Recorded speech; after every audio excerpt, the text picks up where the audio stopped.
When Emma first saw the rusted train car, it didn't even look like it could stand another storm. It sat alone at the edge of a forgotten railway yard, half swallowed by weeds and time. The windows were shattered, the paint long gone, and the metal walls groaned in the wind like something alive. Most people wouldn't have gone near it. But Emma didn't see the decay.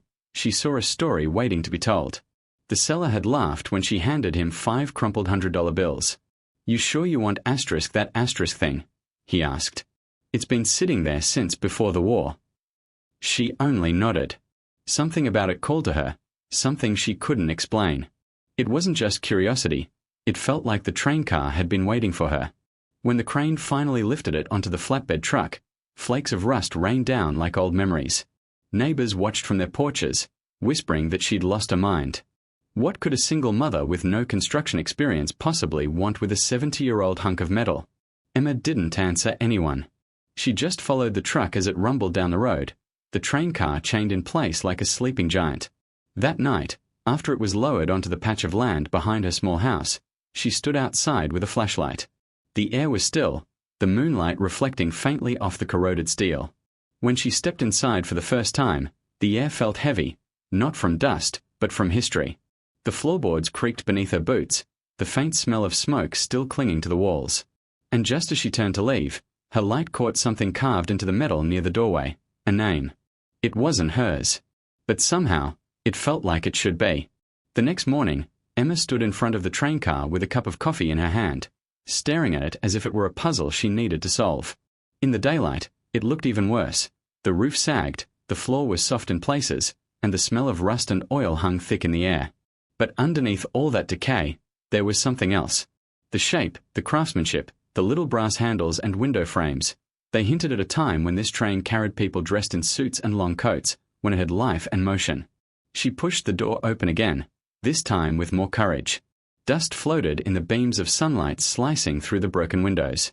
The seats had long been torn out, leaving behind only metal brackets and splintered boards. Old newspapers were scattered on the floor, their ink faded to ghosts of words. Emma knelt and picked one up carefully. The date on it read June the 4th, 1938. That meant this train had been running before her parents were even born. She smiled faintly. Somehow, that made her feel responsible, like if she didn't save it, no one ever would. Her first challenge was simply clearing it out. Day after day, she worked with gloves and a mask, pulling out old debris and scraping away rust. Friends told her she should hire help, but she couldn't afford to. It didn't matter. Every time she uncovered another piece of brass, or a section of wood that still held its color, she felt a kind of joy she hadn't felt in years. Her son, Noah, watched her from the back porch, calling out, "Mom, it's just an old train." She would laugh and wave him off. "Maybe," she'd say, "but not for long." One afternoon, as she was cleaning the far corner near the rear door, her hand brushed against something unusual. It wasn't metal, it was smooth, like paper sealed in plastic. She knelt down and pried open a small panel she hadn't noticed before. Inside was a sealed envelope, yellowed but still intact, tucked neatly between 2 beams. Her name wasn't on it, but the handwriting was elegant, old-fashioned. On the front, it read simply, "Asterisk to whoever finds this. Emma hesitated, her hands trembling slightly as she broke the seal. Inside was a single sheet of paper, folded neatly, the ink faded but legible. It began, "This car carried more than passengers. It carried memories, promises, and regrets. If you found this, it means time has done its part. Don't strip it for parts. Restore it with love. It's been waiting for someone like you." No signature. No date. Just that. She sat there for a long time, reading it over and over. It felt impossible, as if the writer had known she would come one day. She tucked the note into her jacket pocket and looked around the car again. The silence felt different now. It wasn't empty. It was full of voices, of laughter, of footsteps that once moved through its narrow aisles. From that day forward, she worked differently. She wasn't just fixing metal and wood anymore. She was trying to bring something back to life. Every nail she hammered, every surface she polished, felt like an act of preservation. The neighbors stopped laughing when they saw the windows slowly being replaced, the faded red paint returning to a deep, rich maroon. At night, she'd sit inside with a small lantern, imagining what it once looked like in its prime: velvet seats, polished brass lamps, maybe even a dining table set for travelers heading somewhere unknown. Sometimes she'd hear faint sounds, the creak of the floor, the whisper of wind through the seams, and she'd smile. It was as if the train was finally breathing again. But as she sanded one of the inner panels near the window, her hand hit another odd texture, a hollow echo beneath the wood. She tapped again. Definitely hollow. She grabbed her small crowbar and pried it open carefully. Behind the panel, hidden in a narrow compartment, was a small wooden box covered in dust. Inside were faded photographs, a silver pocket watch, and a train ticket dated June the 4th, 1938. The destination read. Return home. She turned the ticket over, and her breath caught. Written on the back in the same elegant handwriting as the letter were the words, for Emma. Emma stared at the ticket in her hand, her pulse quickening. The handwriting was clear, deliberate, and yet it made no sense. How could a note written before she was even born have her name on it? For a long moment, she just sat there in silence, the faint hum of wind outside pressing against the walls of the train car. The metal seemed to creak in rhythm with her heartbeat, as if the train itself was waiting for her to understand something she couldn't yet see. She spread the contents of the box out on an old blanket. The photographs, the pocket watch, the letter, the ticket. The photos were all black and white, men in suits, women in long coats, standing proudly in front of what looked like the same train car, except shining and new. One photo showed a small group gathered near the tracks, smiling. In the back, a woman stood apart from the rest. Her face was half in shadow, but something about her felt familiar. The shape of her chin, her stance, it reminded Emma of someone she couldn't quite place. That night, she brought the box inside and set it on her kitchen table. Noah was doing his homework nearby when he noticed it. "What's that?" he asked. She smiled faintly. "History," she said. But her voice betrayed her. She didn't even know what she had found. She searched online for any mention of the train's serial number, hoping to trace its past. It didn't take long before she found something, an archived article from 1940. It described a train derailment outside a small town, one that had mysteriously disappeared from official records. The article listed the train's name, Silver Crescent, and the number matched exactly. Emma's heart raced as she read on. The report mentioned that several passengers went missing, including one young woman named Emma Collins. She froze. Her full name was Emma Collins, too. The coincidence made her skin prickle. She read the paragraph again, slower this time, tracing the letters with her fingertip.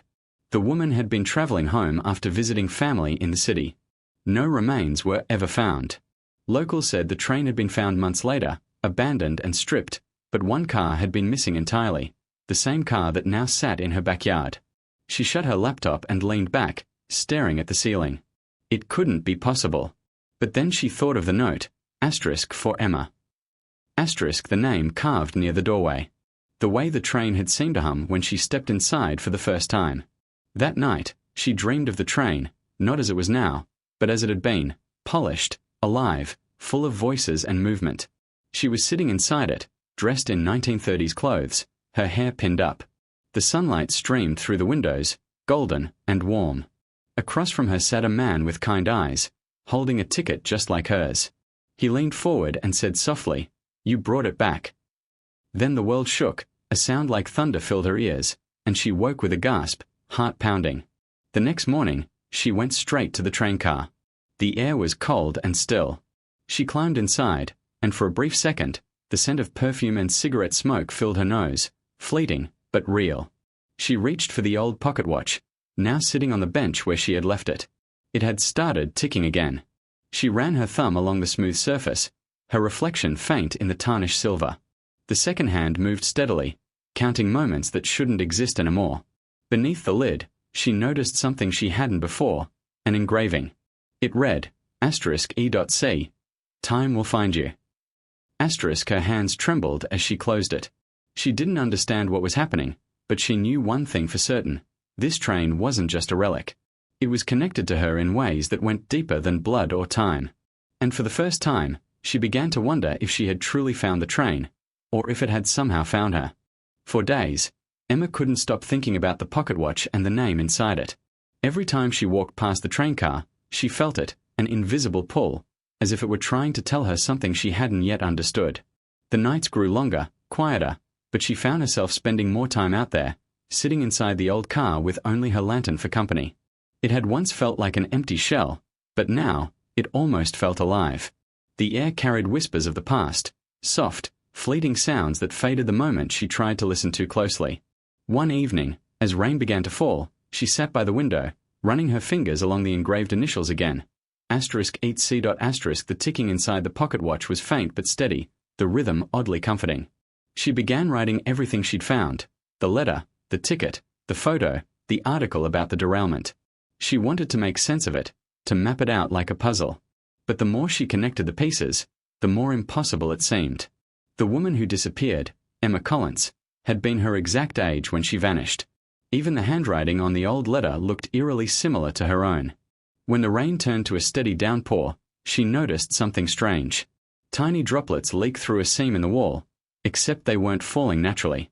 They seemed to trace along an outline, revealing faint letters hidden beneath layers of paint. She grabbed a cloth, wiping away the grime. Words began to emerge, written directly onto the metal. *The last ride always finds its way home. *Her breath caught. She stepped back, heart pounding. What did that mean? She turned off her lantern for a moment, letting her eyes adjust to the darkness. The only light came from the dim flash of lightning outside, and in those brief flickers, the interior seemed to change. Furniture she hadn't placed, shadows that didn't belong to her. For a second, she saw silhouettes sitting where the old seats used to be. Men in hats, women clutching handbags, all facing forward. When the light faded, they were gone. She ran outside into the rain, gasping for air. The storm raged, wind whipping through her hair. From a distance, the train looked different, less like a ruin, more like something waiting to leave. The faint sound of metal shifting echoed beneath the thunder. Noah came out onto the porch, shouting for her to come inside, but she couldn't move. She stood there, watching as one of the lanterns inside the train flickered to life on its own. The next morning, the world felt unreal. The air was still, heavy, the storm clouds lingering low over the yard. When she stepped into the train car again, it was spotless. The dust, the dirt, the decay, it was gone. The brass handles gleamed. The windows were clear. It was as if time had reversed itself overnight. Her tools were still there, but everything else looked new. She walked slowly to the back, afraid to breathe too loudly. The pocket watch, which she'd left on the bench, was now hanging from a hook beside the door, swinging gently. The ticking had stopped. She picked it up and noticed the second hand was frozen at exactly 12 o'clock. Then she heard it, a faint whistle. Distant, but unmistakable. The sound of a train, somewhere in the distance. Only there were no tracks for miles. She stepped to the doorway, her pulse racing. The sound grew louder, closer, until it seemed to pass right through her yard. One long, haunting echo fading into the morning mist. Noah ran outside again, confused. "Mom, did you hear that?" It sounded like a train. She didn't answer. She just looked at the sky, the grey clouds shifting above the horizon. Deep down, she knew the truth. Whatever had happened in 1938, it wasn't finished. And somehow, the train she'd bought for $500 had just remembered where it came from. Emma couldn't shake the sound of that phantom whistle. It haunted her long after it faded, lingering in her chest like a pulse that didn't belong to her. Every time she walked by the train car, the air seemed charged, thicker, almost humming with energy. Noah had stopped going near it altogether. He told her it felt wrong, like the air was watching him. But Emma couldn't stay away. The more impossible things became, the more she felt tied to it, as if every bolt and rivet carried a secret meant for her alone. That night, she sat inside again, her lantern flickering against the polished metal walls. The train looked alive now, not new, but restored in ways she couldn't explain. The smell of dust and rust had been replaced with faint traces of oil and wood polish. She could almost imagine passengers stepping aboard, luggage in hand, laughter echoing down the narrow aisle. The strange part was that none of this frightened her anymore. It felt like she belonged there, like she was picking up where someone else had left off. Her fingers brushed over the pocket watch again. The hands were still frozen at 12, unmoving, but as her thumb traced the engraving, she heard something faint beneath the ticking that wasn't ticking, a whisper. So soft she almost thought it was her own imagination. She leaned closer. "Finish the journey," it said. Her body froze. The air around her turned cold, heavy, pressing down on her shoulders. The lantern flickered once, then steadied. Emma sat perfectly still, listening. The voice didn't come again, but its words hung there, wrapping around her mind like a thread she couldn't untangle. Finish the journey. What journey? The next morning, she went through every document she had found, the tickets, the letters, the photos. She studied the old train schedule she'd found tucked behind one of the seats. One destination was circled in faded ink. Crescent Valley Station. It was more than 50 miles away, an old depot that had been shut down decades ago. For a moment, she laughed at the thought. She couldn't actually move the train. It didn't even have tracks. But that night, as she sat in the driver's seat, staring out through the dusty front window, she couldn't ignore the feeling that the train wanted to go there. Rain began to fall again, steady and cold. She leaned against the seat, exhaustion pulling her eyelids down. The rhythmic patter of rain on metal became hypnotic. Then, through the haze of half-sleep, she heard it again, the low hum of an engine, the faint vibration under her feet. Her eyes flew open. The lantern light flickered wildly as the sound grew louder. The entire car trembled, a deep groan of metal against metal. She gripped the console, heart racing. Outside the window, the world seemed to shift. The fog thickened, swallowing the trees and the yard. When she looked down, her breath caught. The train wasn't still anymore. Through the mist, she saw blurred lights moving past, like reflections on glass, stations, lampposts, shadows of people. The air filled with the sound of wheels grinding on tracks. It was impossible, but the car was moving. Her pulse raced as she stumbled down the aisle, gripping the walls for balance. She could feel motion, real, steady motion, as if time itself had folded and let the past and present meet in this one impossible moment. She looked out through a side window, and for a split second, she saw a glimpse of another version of the train running beside her, bright, new, full of passengers dressed in 1930s clothes. One of them turned toward her. It was the woman from the photograph, the woman with the same face as hers. The lantern shattered on the floor, plunging the cabin into darkness. The sound of the train slowed, the vibrations fading until the world went still again. When Emma finally opened her eyes, she was back in her yard. The fog was gone. The sun had begun to rise, pale and weak over the horizon. But something had changed. The door to the train car was open, and just inside, resting neatly on the seat, was a new envelope. Her hand shook as she picked it up. The handwriting was old, elegant, the same as before. Inside was a single note that read, "Thank you for finishing the journey. Time remembers kindness." Beneath the letter lay the pocket watch. The hands now moved again, slowly, steadily, counting forward. Emma closed her fingers around it, her chest tight with emotion. The train sat silent and still, its paint glinting faintly in the early morning light. But for the first time, she could feel something different radiating from it. Not sorrow, not mystery. Peace.